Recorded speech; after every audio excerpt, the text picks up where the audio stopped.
आप seat belt लगा लेंगे रंजीत बाबू, लगाए हुए हैं ना, क्योंकि हमारी बिहार पुलिस अभी एक्टिव है, क्योंकि चालान कटने में कोई भी देरी नहीं होगी आपकी। मेरे 350 कैमरा लग चुके हैं और सभी जगह सिग्नल बन चुके हैं रेड। दोस्तों, हमारी यात्रा शुरू हो चुकी है इस कमेंट्री के साथ, और अभी हम लोग पटना से निकल रहे हैं और जाना है हमें इस खूबसूरत बाराबर के पहाड़ियों पर स्थित शिव मंदिर में। अभी हम लोग हैं पटना के नेहरू पथ पर, जो पहले बेली रोड हुआ करता था, और सीएनजी फिल करवाने के बाद अभी हम लोग निकल पड़े हैं। हमारा ये जो रास्ता होगा वो नौबतपुर होके जाएगा, और ये है नाइट में टूर पे निकलने का मज़ा। सामने से आते हुए गाड़ियों के हेडलाइट्स ऐसे ही कैमरे में बहुत ज़्यादा चमक रही थी। अभी हम लोग आ पहुँचे हैं फुलवारी शरीफ के रास्ते में। यहाँ से हम लोग एम्स की ओर के रास्ते पर निकल पड़ेंगे। रात में रोड ट्रिप पर निकलने का एक बेनिफिट होता है, सबसे बेहतर ये है कि ट्रैफिक बहुत कम मिलता है और बड़े ही आराम से चलते जाते हैं। सड़कें भी बहुत अच्छी हो चुकी हैं अब तो। और ये अभी हम लोग दाएं हुए एम्स के रोड पे। दोस्तों, आज है 28 जुलाई 2023 और रात के 11:30 हो चुके हैं, और साथ में आसमान में बादल दिखने लगे हैं। कई दिनों से अभी बारिश हुई नहीं है, बहुत ज़्यादा गर्मी हो रही है। सावन के महीने में भी बारिश इतना कम। खैर, बादल दिख रहे हैं और ऐसा लग रहा है कि शायद आज बारिश हो जाएगी। ऐसे में मौसम बहुत ही सुहाना है अभी, और रात का समय है तो ठंडी ठंडी हवा। एम्स पार करने के बाद नौबतपुर एनएच के किनारे से एक सड़क है, नहर की सड़क, उससे अभी हम लोग बढ़ रहे हैं नौबतपुर की ओर।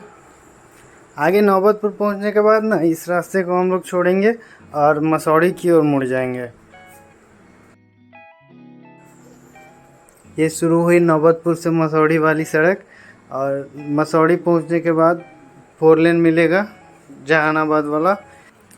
इस रास्ते से हमें कुल दूरी पड़ेगी लगभग 95 किलोमीटर। तो रात के इस सुहाने सफ़र को और भी सुहाना बना रही है ये चांदनी रात, और बेहद ही खूबसूरत सा चांद का नज़ारा।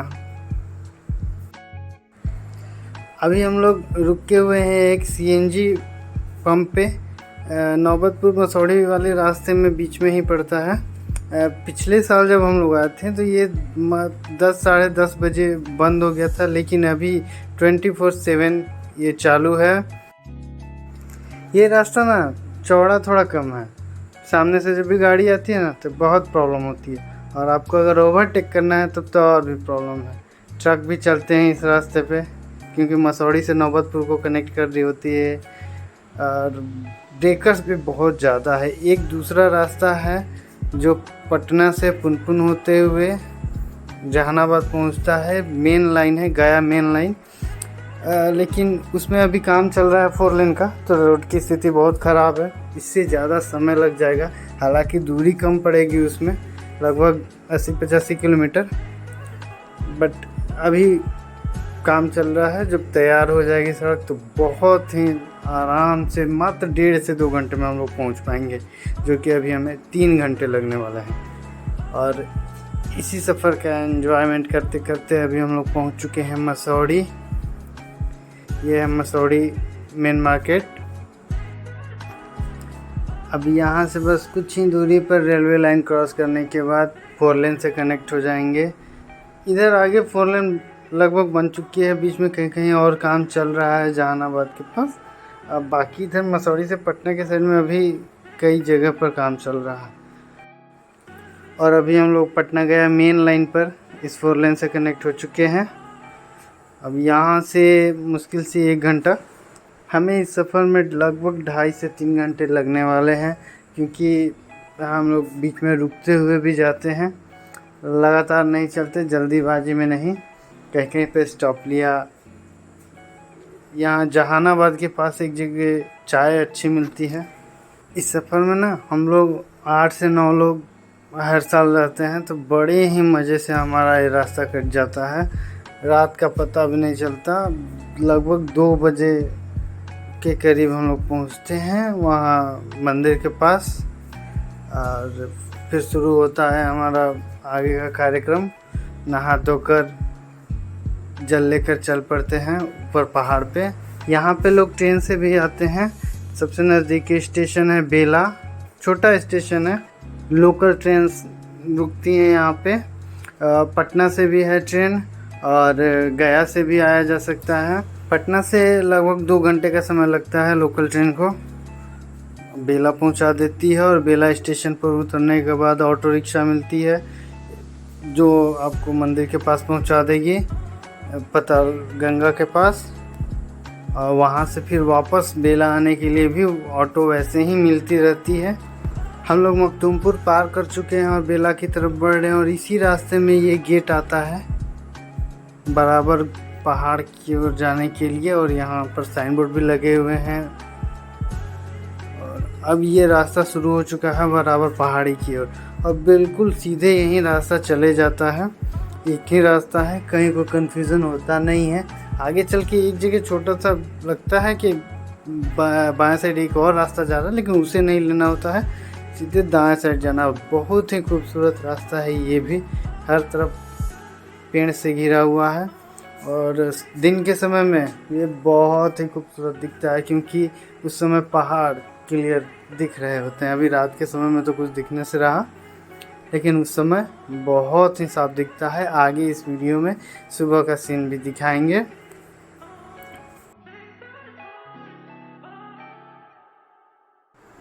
इसके बाद से अब यहाँ से शुरू हो चुका है पहाड़ी रास्ता। इस रास्ते में लगभग 20 से 25 मिनट लग जाता है मंदिर तक पहुँचने में। आगे एक कन्फ्यूज़न भी होता है, तो हम लोग मैप के सहारे ही चले जाते हैं, वरना फिर वापस उसी रास्ते से हम आगे चले जाएंगे बेला।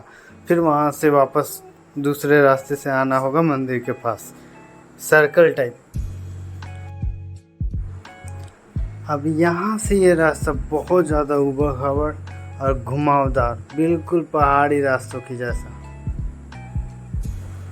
भाई साहब, ऐसे जगहों पर ड्राइविंग करने के लिए ना एक्सपर्ट लोग ही चाहिए, वो भी रात में। आगे से रास्ता ही नहीं पता चलता है कहीं कहीं कि भाई साहब रास्ता गया कहाँ।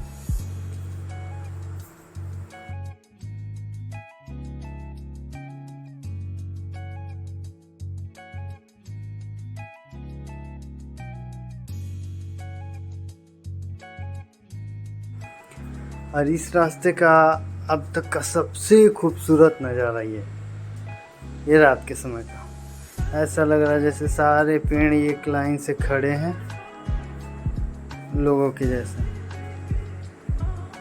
ये बेहद ही खूबसूरत लग रहा था।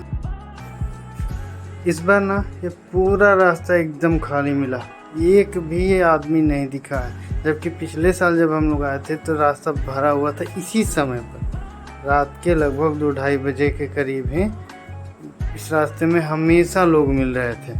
और इसी रास्ते में नहीं, बल्कि पहले भी जो पटना से हम लोग आए बाई रोड, उस रास्ते में भी बहुत सारे लोग मिलते रहते थे इस धाम पर आने वाले। और पूरे रास्ते में ये साइकिल मिली हमें, केवल कोई आदमी भी नहीं मिला इसके पास। और इसी तरह पहुंच चुके हैं अभी हम लोग पताल गंगा के पास, जो मंदिर के लिए एंट्री पॉइंट होगा। ये एक पार्क है बाएं साइड में, यहीं पर अपनी गाड़ी पार्क होगी। और पिछले साल भाई साहब यहाँ कोई जगह नहीं बचा था गाड़ी पार्क की जा सके, और प्रशासन इतना टाइट था कि भाई आगे लीजिए आगे लीजिए। हम लोग बहुत आगे इस रास्ते में ले जाकर गाड़ी लगाए थे। इस बार ये अधिमास के चलते सावन जो 2 महीने का हो गया है, तो राजगीर मेला भी अभी लगा हुआ है। मैक्सिमम दुकान वाले वहाँ चले गए हैं, मेडिकल फैसिलिटी भी है। बाकी सारी दुकानें अभी लगभग बंद है, सुबह में खुलेंगी धीरे धीरे। तो अब हम लोग बढ़ते हैं पताल गंगा की ओर, और यहाँ पर पताल गंगा में सभी लोग नहा धोकर तैयार हो रहे हैं आगे मंदिर की ओर जाने के लिए। रात के लगभग 2:30 बज रहे थे। ये जो पानी है ये पहाड़ों से रिस कर आता है, झरने से। और यहाँ हम लोग नहा धोकर हो गए हैं रेडी और अपना जल लेकर बाकी चल पड़े। शुरू हो चुकी है यात्रा। बाकी संकल्प वगैरह हम लोग मंदिर के पास जाकर करते हैं ऊपर में। ये रास्ता, ये अभी शुरुआत का रास्ता है। यहाँ पर अभी ढेर सारी दुकानें दिख रही हैं, लाइट्स लगी हुई हैं। अभी ये दुकानें सुबह में खुलेंगी। अभी चूँकि मैंने बताया ना ज़्यादा भीड़ नहीं है अधिमास के चलते, तो अभी के समय में थोड़ी कम दुकानें हैं। यहाँ पे हमारे हाथ में जल और जल लेकर हम लोग चल पड़े संकल्प करके ऊपर मंदिर की ओर। रास्ता बड़ा ही पथरीला भी है, थोड़ा गिट्टी वाला जो ढलाई होता है उसमें से गिट्टी निकल आती है, वैसा रास्ता है। अच्छा, यहाँ मंदिर पर जाने के दो रास्ते हैं। एक तो ये पतालगंगा से और दूसरा जो मैंने बताया था रास्ते में ना कि पहाड़ जहाँ से शुरू हुआ, जहाँ हमने एक रोड छोड़कर पहाड़ की ओर मुड़ गए थे, उसके आगे जाकर एक और पॉइंट है। वहाँ से भी एक रास्ता जाता है जो कि पहाड़ी वाला रास्ता है, ऐसा सीढ़ी वाला रास्ता नहीं है।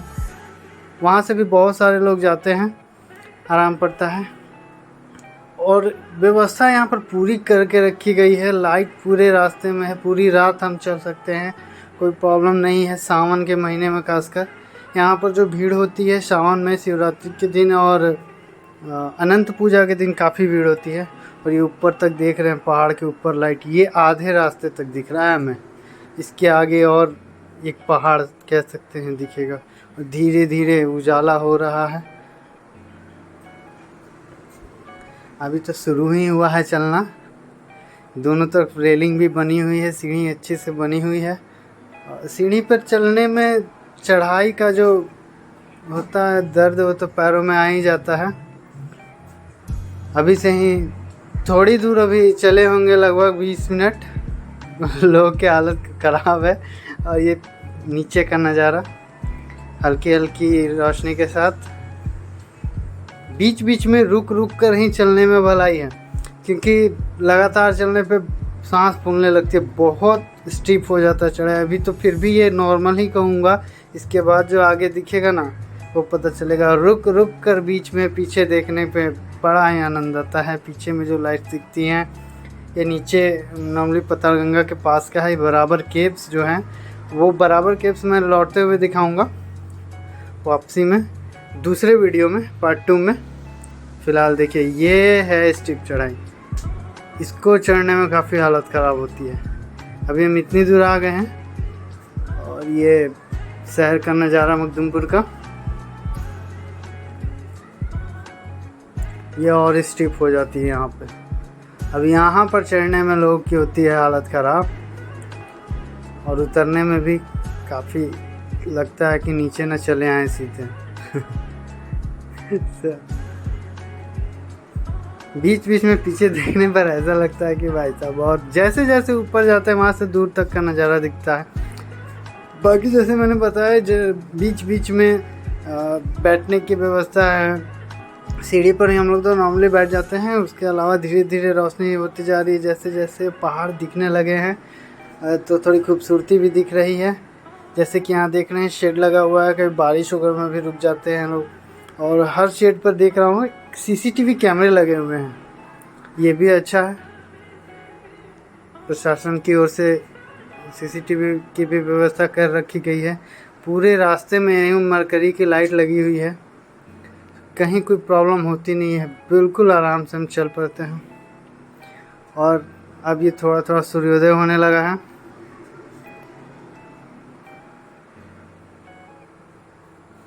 अभी जब हम लोग ऊपर पहुंचेंगे मंदिर के पास, उस समय अच्छी खासी रोशनी हो चुकी होगी, और तब दिखाऊंगा पूरे शहर का नज़ारा दिन की रात रोशनी में।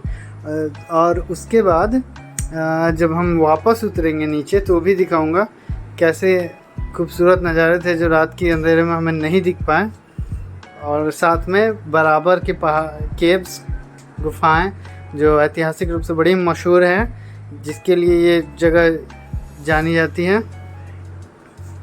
अभी हम लोग पहुंच चुके हैं टॉप पे, और ये जो आगे सामने दिख रहा है ना नज़ारा, दो पहाड़ों के बीच से एक रास्ता कटिंग करके, ये बड़ा ही खूबसूरत, साथ में एक पेड़।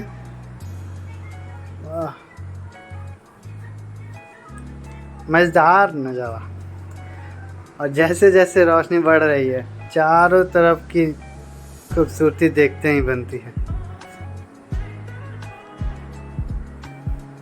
ये मंदिर के पास की सीढ़ियाँ यहाँ पर जो अभी दिख रहे हैं, ये छाए हुए दुकान, ये सारी दुकानें धीरे धीरे खुल जाएंगी। पानी, खाने पीने की चीज़ें सब मिलेंगी। और ये मंदिर के अंदर हम प्रवेश कर चुके हैं। पहली बार ऐसा हुआ है कि हम लोग मंदिर के अंदर इतनी आसानी से बिना भीड़ के घुसे हैं। और ये महादेव, सिद्धेश्वर नाथ महादेव। चलिए पकड़िए तो भैया। अच्छा हम कर रहे हैं। इस तरह से दर्शन का मौका हमें पहली बार मिला है, वरना हर साल जब भी हम आते हैं तो बाहर से वो एक नली सी बना दी जाती है टीन वाली, वहीं से जल डालते हैं, वहीं से दर्शन करते हैं और आगे बढ़ जाना होता है।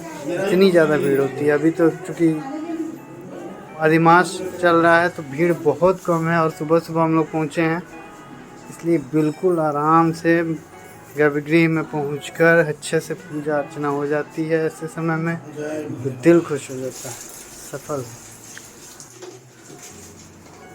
और ये हमारी पूरी मित्र मंडली, हम 8 लोग जो गए थे साथ में, सब ये पीछे वाले सज्जन तो बाबा को जल चढ़ाने के साथ साथ उनके ऊपर भी जल चढ़ा दिए। ऐसा मौका पहली बार मिला है हमें कि अंदर में आराम से बैठकर पूजा अर्चना की जा सके। सो बिल्कुल दिल खुश हो गया। और अब ले चलता हूँ आपको मंदिर परिसर घुमाता हूँ बाहर में और दिखाता हूँ बाहर का नज़ारा। ये पूरा मंदिर परिसर है और भी कई देवी देवता यहाँ पे दिखेंगे। और आप देखिए ये बाहर का खूबसूरत सा नज़ारा, पहाड़ों का नज़ारा सुबह में ही सबसे शानदार होता है। और जब बादल हो तब तो और भी खूबसूरत। साथ में नदी दिख रही है।